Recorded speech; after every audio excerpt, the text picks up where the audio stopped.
اعوذ باللہ من الشیطان الرجیم بسم اللہ الرحمن الرحیم انما مثل الحیات دنیا کماء انزلناہ من السماء۔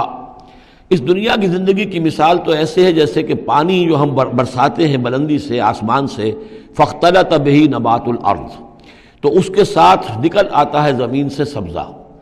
پانی برسا، زمین بے آب و گیا تھی، کوئی ہریالی نہیں تھی، نہ کوئی گھاس ہے، کچھ نہیں ہے۔ بارش کے بعد جو ہے زمین کے اندر سے ہی پھر وہ ہریاول ابھر کر آ گئی ہے۔ فاختلط بہ نبات الارض، نبات تو زمین میں موجود تھی، اس کو نکالنے کا ذریعہ پانی بنا ہے۔ مما یاکل الناس، جس میں سے کہ لوگ بھی کھاتے ہیں، والانعام، اور جو چوپائے ہیں اور حیوانات ہیں وہ بھی کھاتے ہیں۔ حتی اذا اخذت الارض زخرفہا، یہاں تک کہ جب زمین خوب اپنا سنگھار کر لیتی ہے۔ اب یہ دیکھیے بڑی خوبصورت الفاظ ہیں۔ زمین جب اس میں سرسبز ہے، شاداب ہے، کہیں آپ نے دیکھا کہ کہیں جو ہے وہ سرسوں کے پھول ہیں، وہ پیلا گہنا جو ہے اس نے پہنا ہوا ہے، تو قرآن مجید نے لفظ استعمال کیا جب وہ اپنا پورے طرح سنگھار کر لیتی ہے۔ حتی اذا اخذت الارض زخرفہا، وہ اپنی پوری رونق اور چمک دمک حاصل کر لیتی ہے، وزینت، اور خوب مزین ہو جاتی ہے، سولہ سنگھار کر لیتی ہے۔ وظن اہلھا انہم قادرون علیہا، اور اس زمین کے مالک جو ہوتے ہیں وہ سمجھتے ہیں کہ اب ہم اس پر قادر ہیں، یعنی فصل ہماری تیار ہے، بس اب کل دو دن کی بات ہے یا پرسوں کاٹنی شروع کریں گے، اب ہم جا کے کھتے بھر لیں گے، یا اناج لے جائیں گے یا پھل لے جائیں گے۔ لیکن کیا ہوتا ہے، اتاہا امرنا لیلا و نہارا، کہ اچانک ہمارا ایک حکم آتا ہے اس کھیتی پر یا اس باغ پر، رات کے وقت یا دن کے وقت، فجعلناها حصیدا کأن لم تغن بالامس، اور ہم اس کھیتی کو یا اس باغ کو ایسا کر دیتے ہیں کہ جیسے وہ کھیت کٹ چکا یا باغ اجڑ چکا، جیسے کہ وہ تھا ہی نہیں۔ ساری ان کی محنت اکارت گئی، ساری ان کی امیدیں جو ہے پانی پھر گیا۔ یہی معاملہ انسان کا ہے، محنت کرتا ہے، مشقت کرتا ہے، لیکن جب وقت آئے گا موت کا، جب آنکھ کھلی گل کی تو موسم تھا خزاں کا، تو معلوم ہوگا کہ کچھ بھی نہیں ہے۔ کذالک نفصل الآیات، اسی طرح ہم اپنی آیات کی تفصیل کرتے ہیں، لقوم یتفکرون، ان لوگوں کے لیے جو غور و فکر سے کام لیں۔ واللہ یدعو الی دار السلام، اور دیکھو اللہ بلا رہا ہے تمہیں سلامتی کے گھر کی طرف۔ ویہدی من یشاء الی صراط مستقیم، اور وہ ہدایت دیتا ہے جس کو چاہتا ہے، اور یا ہدایت دیتا ہے جو ہدایت کا طالب ہوتا ہے اس کو، الی صراط مستقیم، سیدھے راستے کی طرف۔ للذین احسنوا الحسنی وزیادہ، وہ لوگ کہ جو احسان کی روش اختیار کریں گے، بھلائی کی روش اختیار کریں گے، انہیں حسنہ ہی ملے گا، انہیں بدلہ بھی بہت اچھا ملے گا، بس زیادہ بلکہ اور بڑھ کر ملے گا۔ ولا يرهق وجوههم قتر ولا ذلہ، اور ان کے چہروں پر نہ مسلط ہوگی نہ سیاہی نہ رسوائی نہ ذلت۔ اولئک اصحاب الجنہ، یہ ہوں گے جنت والے، ہم فیہا خالدون، اس میں ہمیشہ ہمیشہ رہیں گے۔ والذین کسبوا السیئات، اور وہ لوگ کہ جنہوں نے برائیاں کمائیں، جزاء سیئۃ بمثلھا، ان کے لیے بدلہ ہوگا سیئۃ، برائی ہی کا اسی جیسا، زیادہ نہیں ہوگا، اسی جیسا۔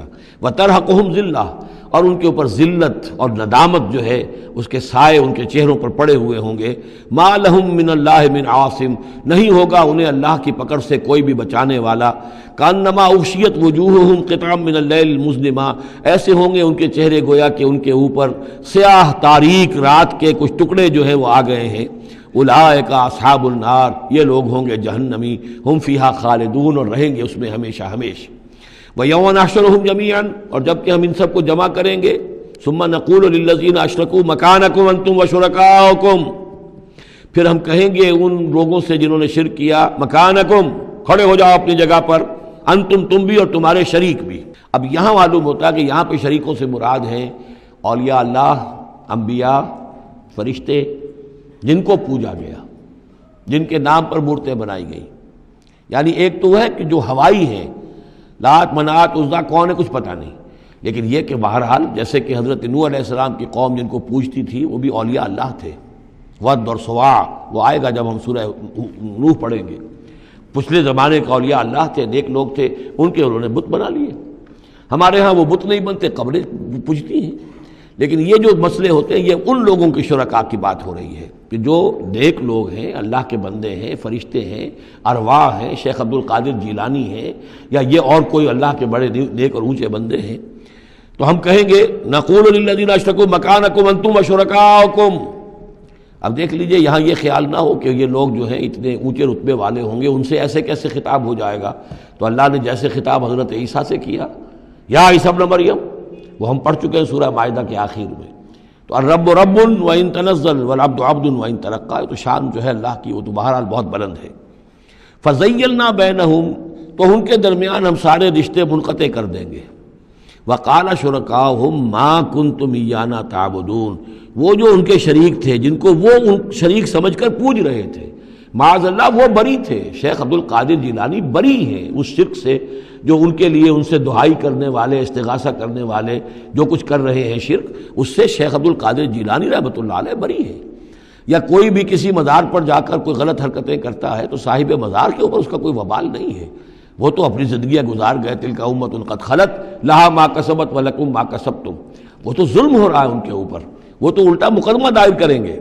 وقال شرکاؤہم، جن کو انہوں نے شریک سمجھا تھا، وہ کہیں گے ان سے ما کنتم ایانا تعبدون، نہیں تم غلط کہہ رہے ہو، تم ہمیں نہیں پوچھتے تھے، ہماری بندگی نہیں کرتے تھے۔ فکفی باللہ شہیدا بیننا وبینکم، تو تمہارے اور ہمارے مابین اللہ کافی ہے یہ گواہی دینے کے لیے، ان کننا عن عبادتکم لغافلین، کہ اے بدبختو اگر تم ہماری بندگی کرتے بھی تھے تو ہمیں کچھ پتہ نہیں تھا کہ تم ہماری بندگی کر رہے ہو۔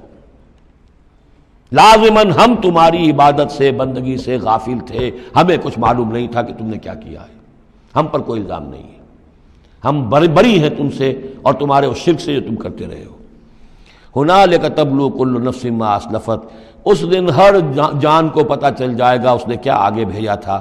وردوا الی اللہ مولاہم الحق، اور وہ لوٹا دیے جائیں گے اللہ کی طرف جو ان کا برحق مولا ہے۔ وضل عنہم ما كانوا یفترون، اور جو انہوں نے گھڑ لی تھی چیزیں، افطرا کیا تھا، وہ سب کا سب ہوا ہو جائے گا، اور وہ ان کے ہاتھوں کے طوطے اڑ جائیں گے اور گم ہو جائیں گی وہ ساری چیزیں جن کو سہارا سمجھا ہوا تھا کہ ہم وہاں جائیں گے تو ایسے شفاعت ہوگی اور ایسے بزرگ ہمیں بچا لیں گے اور اس طریقے سے جو ہے وہ ہمارے لیے ذریعہ بن جائیں گے، وہ سب کا سب معلوم ہوگا کہ خواب تھا جو کچھ کے دیکھا، جو سنا افسانہ تھا۔ صدق اللہ العظیم۔